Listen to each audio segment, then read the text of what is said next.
Welcome back to Burton Lodge. I'm pleased to say I'm joined by the head of the Champagne Club Syndicate, Steve Fluin, alongside me. Good to see you here. Yes. Nice, relaxed environment to see everybody in. And I have to say, your trainer's very relaxed as well.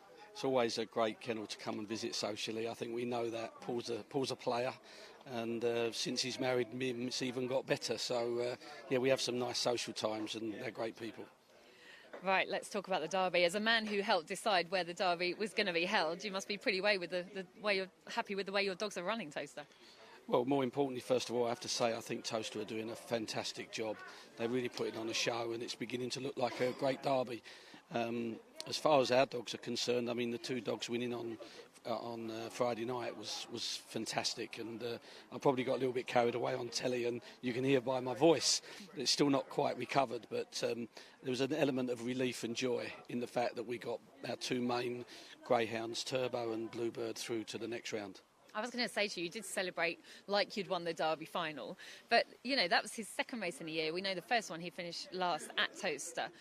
I've sensed the relief. There's a lot of pressure, not just on this dog, but on you as well. Yeah, I can't believe I got quite as excited as I did for what is really a first-round heat of a derby.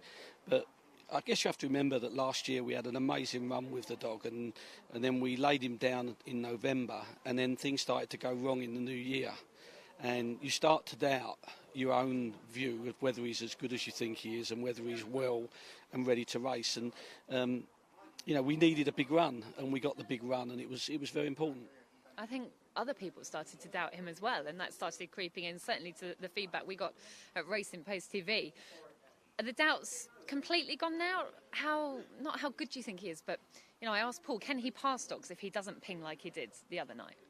I never doubted his ability. I doubted that we had enough time to get him ready to be good enough to take on what is the best dogs in the country, including Ireland, of course. I think what we saw the other day is a dog that's still not 100% match fit, and yet he still did the fastest time of the night. He did the fastest split of the competition on what was not the best going. So I think we can go forward believing that we've got a genuine contender, which is what we believed we had last year. And do you think he's the best Derby dog the Bubbly Club have had? Yeah, we've had 4 dogs reach semi-finals, as I've mentioned before, and I guess of those 4, the best was probably Bubbly Phoenix, who went on to go a lot faster than the winner in the invitation on the night of the Derby when he got knocked out of the semi-finals. I would have to say, and obviously Paul feels the same, this is not just the best dog the Bubbly Club have ever had, this is the best dog that Paul's put a lead on. Having said that, until you win something really serious, he's still only a contender. Bubbly Turbo's not a bad second string to have, is he? Tremendous early pace, gives it 100%.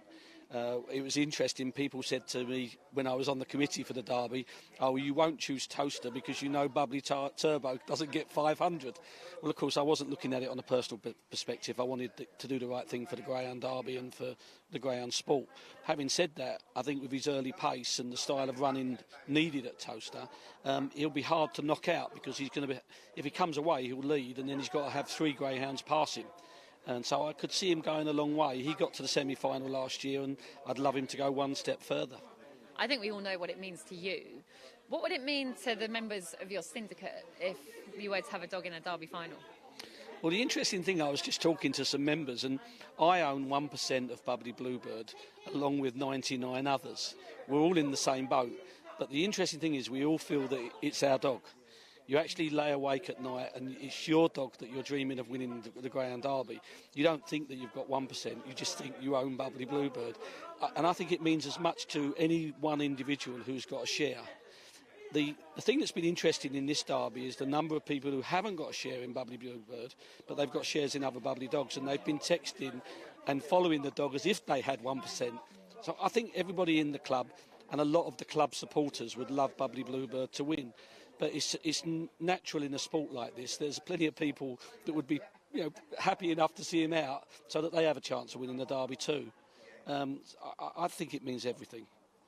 And if you did win, given your reaction on Friday night, what on earth is going to happen? Yeah,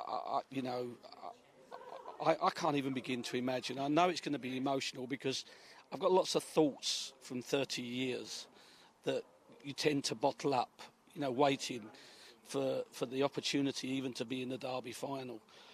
To win it would be just a dream come true in the scheme of sport. I really just can't imagine. I've no idea. I'm not sure how I would deal with the emotion that will come from you, to be honest. Yeah. It's going to be. We may never know, because it only takes one mistake in a derby and you're out. And it could be that we're just going to be, one of those years where we don't make it. If we do make it, it'll be very special.